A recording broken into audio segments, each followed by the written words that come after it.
Welcome YouTube universe. This is E.T. Clark. And for those of you who don't know, I live in San Antonio, Texas. And this has been a crazy week. If you've been watching the news, you know what we've been experiencing. Today is Saturday the 20th of February. And for the last week or so, Texas has been in the grips of a winter storm. Now normally especially in San Antonio, about once every 5, maybe 10 years, more likely 10 years, we get some snow. And it'll snow for a day, the next day or the day after that, the snow is gone because we get back up to 50, 60 degrees in the wintertime. All right. This week, oh no, we had a winter storm that came through that dumped snow, a total of 7 inches on San Antonio.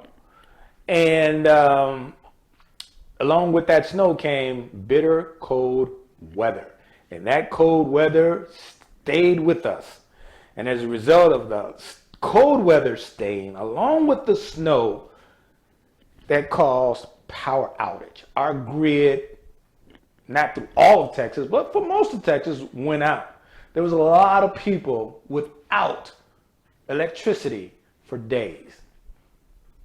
Close friend of mine, Jim Martin, he didn't have electricity for 4 or 5 days. I invited him over here, but he had he had another place to go to keep warm. For me, well, I was lucky. No issues with electricity. However, for 3 days, we didn't have water. Trust me, you take those things for granted. Luckily, we had snow, so we can go out and shovel snow and use it to flush the toilet. But that's probably too much information for you. All right, but today is Saturday, the first warm day of the week. Yesterday it was in the 30s. Last night it got down to the 20s. Today, right now, it's going to be in the 60s, low in the 40s, and it's going to be like that forecast-wise for the next few days. But guess what, guys? I know you didn't come here to hear about Texas and the Texas weather. You came here to hear about one thing and one thing only. HUMBL! Now, as you know from the thumbnail, I'm asking the question, should you sell or buy the dip? Cotton candy sweet and low, let me see you dip it low. I'm telling you right now, me personally, yes, I'm buying the dip. But let me just tell you guys why. I have 10 reasons as to why I am buying the dip on this particular company. And with this company here, when you're investing, you're always looking for a diamond in the rough. And a diamond in the rough basically means you have that opportunity to buy a company when it's low, when it's not on the radar of the institutional investors. It is not on the radar of the institutional investors. It's on the radar of the retail investors. And I believe that this particular company has a vision that they're going to be able to execute that's going to take them from a penny stock status to the status of, your major companies out there. And I'll go over the reasons as to why I believe that is. And let me just say this before I really get into this. Guys, realize one thing. I am not a stockbroker. I'm not a financial advisor. I am just an investor, a retail investor that is self-taught. I've been doing this for a while, and I can honestly say I have more wins than losses over the last few years. So I like what I'm doing. I like this particular company. I believe in this particular company. And I know that you're going to have your naysayers. And any and everything, you're going to have your naysayers. You've had your naysayers with Amazon. I remember when Amazon was $600, and the naysayer was saying that it's overvalued. Look at it now. I remember hearing the naysayers on Tesla. When Tesla was $80, that it was overvalued, that a company that was heading towards bankruptcy. Look at it now. But by that same token, I was around with Enron, when people believed in Enron, look what happened. I was around when people believed in WorldCom. Look what happened. So, this here, regardless of the fact, regardless of how strongly I believe in it, it's still a speculative play. And until they get up and running and we can start seeing their true financials, their growth rate, the revenue that's coming in on a consistent basis.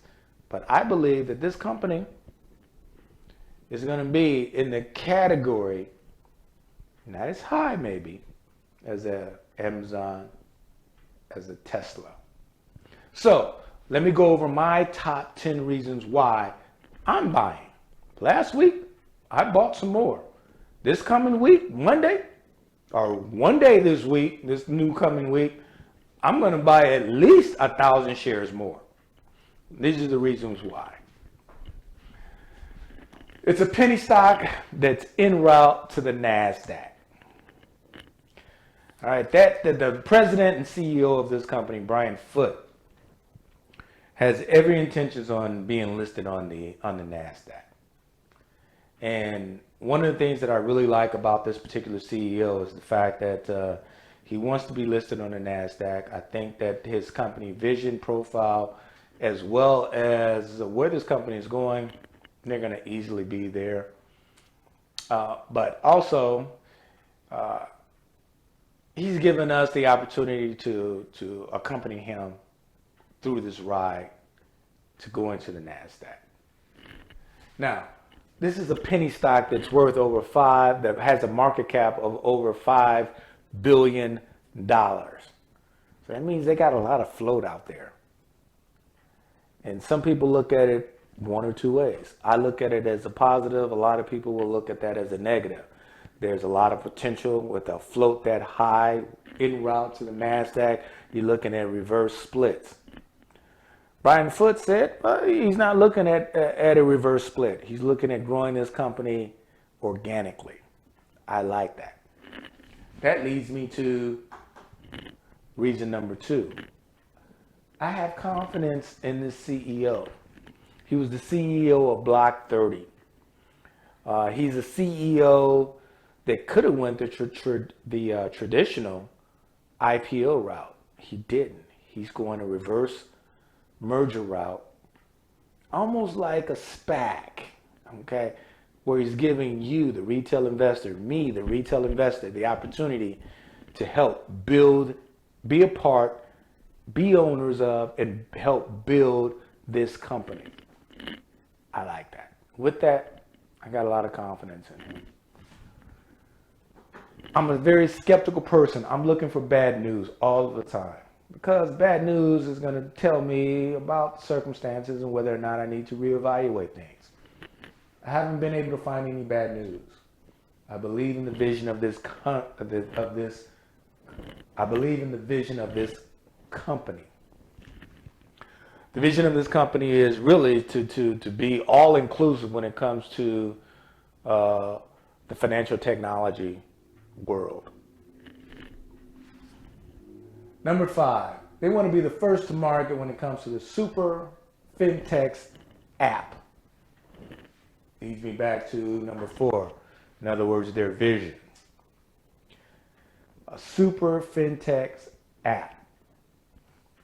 All right. If you go to my comment section of this video, what you're going to find is you're actually going to find an article by, you're going to find an article that says that PayPal has visions, has the aspirations of being a super fintech, or having a super fintech app. They're already there. HUMBL is already there. Number 6, they're filling a critical global need. You know, they're looking outside of the United States. What is the need that's outside of the United States on a global level? And the global level need is just that. Digital wallets, digital banking, Bottom line, fintechs. And as anybody who's following this, you probably already know that they've launched with over 100 companies to launch a lot of their particular products that is really covering a lot of the needs when it comes to global banking, digital wallets, and so forth. That leads us into number 7, building that global network. We already know about that they have launched within over 100 countries throughout the world. But also, they're working with the UN to make sure that these developing and frontier countries are part of this, to help build out their digital finance network. That's pretty good. Number 8, game-changing technology. Now, I had to read this over and over again, do some other research on it, but they have a patent technology when it comes to the AI crypto investment bots. It's like, what the hell is that? AI, artificial intelligence, crypto, and investment bots. They have like their version of an ETF. It's called an ETX, where they will allow countries as well as individuals to invest in cryptocurrency. They have 5 different blocks that they use this artificial intelligence crypto investment technology that they have to figure out, when to buy, when to sell certain types of cryptos. And they do that on a daily basis. They take that human element out of it.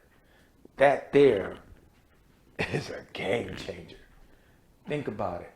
If they're successful at this, what do you think is going to end up happening? That technology could be used when it comes to your traditional ETFs out there. Wow. Number 9, systems built on blockchain technology. Enough said. Number 10, with everything that they got going on, they've just made themselves a potential buyout company. We already know about PayPal.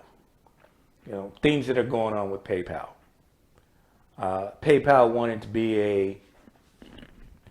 a super fintech, that have a super fintech app. They don't have it. HUMBL is miles ahead of them. PayPal has enough resources to possibly buy them out. But not only that, and trust me, I haven't read this anywhere. It's just from my own personal thought pattern and knowledge and so forth. But think about it. You've got Apple that's out there. All of this super fintech apps is going to be done on a phone. Who's the number 1 phone maker out there? Smartphone maker out there? It's Apple. Think about it. They have all of this money just sitting in the bank. A company like this with this type of technology could possibly be bought out by Apple, or Apple could try to buy them out to gain a foothold when it comes to not only your phones, but also what's connected with that phone, and that's that fintech's app. So I think that with everything that's going on, I think they have the potential of being bought out. So with that, what I want to do right now is I want to just go to and just kind of quickly review some of the chart information that I have about HUMBL, and some further thoughts about HUMBL as to why I, in my humble opinion, believe that anytime this stock dips,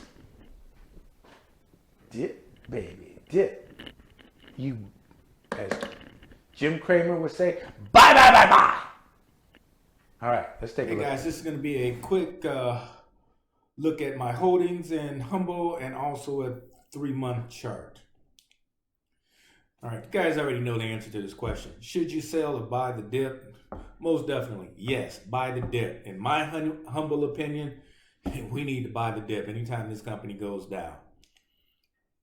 Here are my reasons as to why. We've already discussed those. And do me a favor, make sure that you hit that like, subscribe, and notification buttons so that we can keep this channel going. All right, here's a snapshot of my position in HUMBL.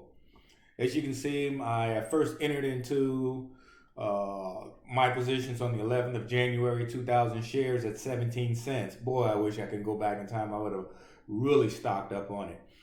Fast forward to the 18th of February, last time I bought a position in this company, 200 shares at 81 cents. Total of 3,500 shares. My cost basis is 62 cents. And my return on investment is 72%. Now, here's a 3-month chart. As you can see, 3 months ago, it was sitting just under 2 cents a share. Now look at it. Went to a high of $1.93. After it hit that high, after it peaked at $1.93, it started to peel back until the 11th of February. From there, on the 12th, we seen a bounce. That's that bounce. The bounce happened on the 12th. Take a look. On the 11th, it closed at 79 cents. On the 12th, it gapped open 6 cents at 85 cents. And it closed out the 12th on the 12th at 107. All right, this here is the market capitalization that we talked about. It is classified as a small cap, but that there is not a true indication of its classification in the penny stock, the OTC market. That small cap classification is for one of the major indexes. $4.9 billion in market capitalization for a penny stock is considered pretty good. I mean, that's a high evaluation. That's a high market capitalization for a penny stock. The outstanding shares, is the float as they call it, is 4.5 billion shares. We've already talked about that. And if you already look, as you can see, the shares held by the institution is at a whopping 0. That is going to change, trust me. Once they clear that OTC and head to one of the major indexes, more than likely the NASDAQ, you're going to see a lot more institutional investors pile into this stock.